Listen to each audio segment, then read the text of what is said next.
Today, we're testing out the regional jet ripoff. You thought the Boeing Bombardier and Embraer RJs were bad? Let's check out their Chinese knockoff. That's a joke for the hook. Relax, you can stop typing. But anyway, jokes aside, formerly known as the ARJ-21 Jieyang, it was introduced in 2008 and entered commercial service in 2016, over 10 years ago. Looks like a DC-9 or CRJ, right? Not too long ago, in November of 2024, Chinese aircraft manufacturer Comac took over the program and rebranded it as the C909, the little sister to their C919. Speaking of, I also found that recently with Air China. Make sure to go give that a watch. The plan today is to check out this exotic regional jet on the hour hop from here in Jieyang, where we left off on Chinese quote-unquote 5-star airline Hainan last time, and take the C909 over to Guangzhou, the home base of the operator in question, China Southern, and it's a short-haul route that the airplane was literally built for. The three big Chinese flagships, China Eastern, Air China, and in our case China Southern, have all taken interest in the C909, and they all operate them on short to medium haul routes. So, what's it like on board the aircraft for these said short to medium haul routes? How does it compare to the basic CRJs and ERJs everywhere else? What's going on, guys? Casey Flower here. Let's go try the Chinese-built regional jet. It can't be that bad, can it? Well, let's go check in. We're gonna switch things up a little bit this morning and use the self-check-in at the airport. After confirming who we are, we'll then confirm that we aren't carrying anything fiery or army. We'll then select which segments we're checking into. I can only check into this flight right now because it's the only domestic one in my itinerary, but after that, check-in is done and our boarding pass is ready. Alright, at the boarding gate to get on the 909 down to Guangzhou. Boarding actually a few minutes early. If anything, I tried to find a quick grab-and-go snack in the airport that would hold me over until we get to Guangzhou, because I don't really think that they're gonna give us much on board in terms of snacks. It's less than an hour flight, so worst case scenario, I don't think they are. But yeah, if not, then I can probably survive until we land in Guangzhou. But yeah, we're boarding now, so I'll go ahead and get myself in line, and I'll catch you guys at the seat. Thank you, have a good one. Bravo 652 Kilo will be the 3-year-old ARJ-21 for the commute to Guangzhou this morning, and she was delivered brand new in July of 2022. Hey, how are you? Hey, thank you. Good. Seat 45K will be my home for the hour hop. 45K has a width of 17 inches, a pitch of 31 inches, 1 point on my seat to the same point on the seat in front of me, and a recline of 6 inches. Alright, welcome aboard the China Southern 909 over to Guangzhou. First impressions on the seat so far. I wasn't expecting this, but it does actually have in-seat power. It's only USB-A, but it is there, and it does work. I do not have my USB cord on me, as I never do, but if I did, I could charge. But yeah, it would be nicer if they had the universal power, but it's better than nothing, having USB-A down there. There's also the bottle of water that was waiting for us in the seat back pocket. They had the same thing on the 919 with Air China when they had the bottle of water waiting for us in the seat back pocket. So already got like a pre-departure water down there. But for the seat dimension wise, yeah, it's pretty good. The legroom isn't bad.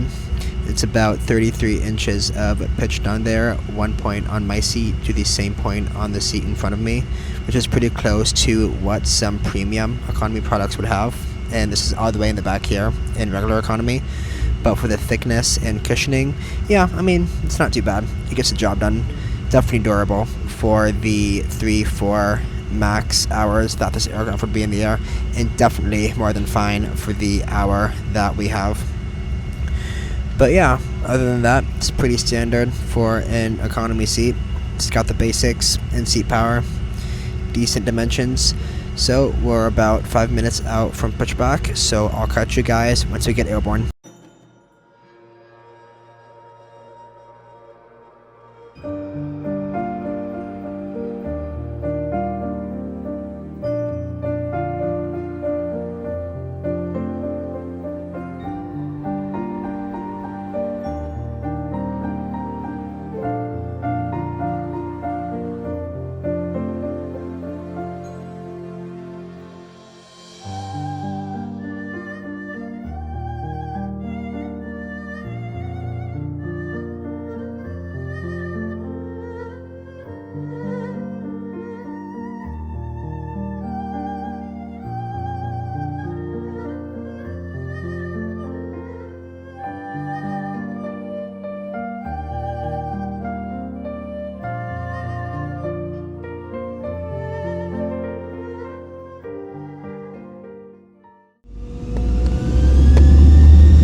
Jieyang and on our way over to Guangzhou. Couple things, there is no Wi-Fi, to not really any surprise, so I looked into my Wi-Fi settings both on the ground at the gate and after we got in the air, and both times I saw nothing in there that is in the form of a China Southern Wi-Fi network, so you'll be disconnected on the China Southern Comac 909. And with that, to also take away from the entertainment category is that we can't use a power bank.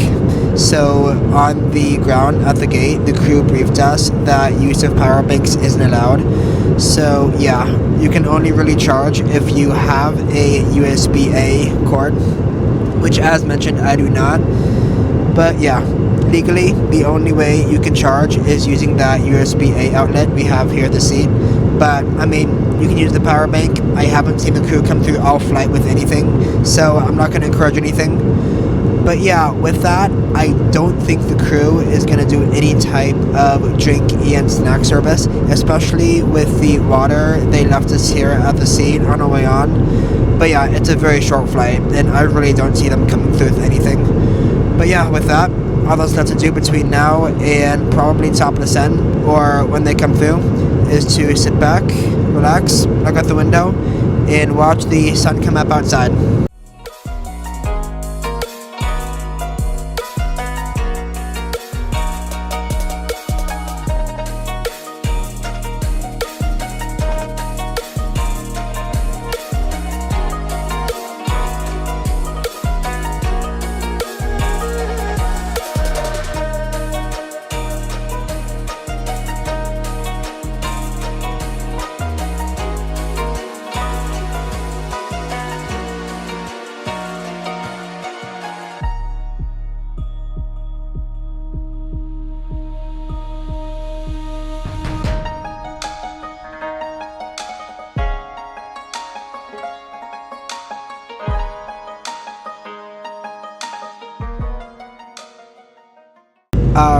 We're beginning our approach into Guangzhou, and the cabin crew did not come by at all with any sort of additional drink or snack services, so the flight has been extremely bare-bound.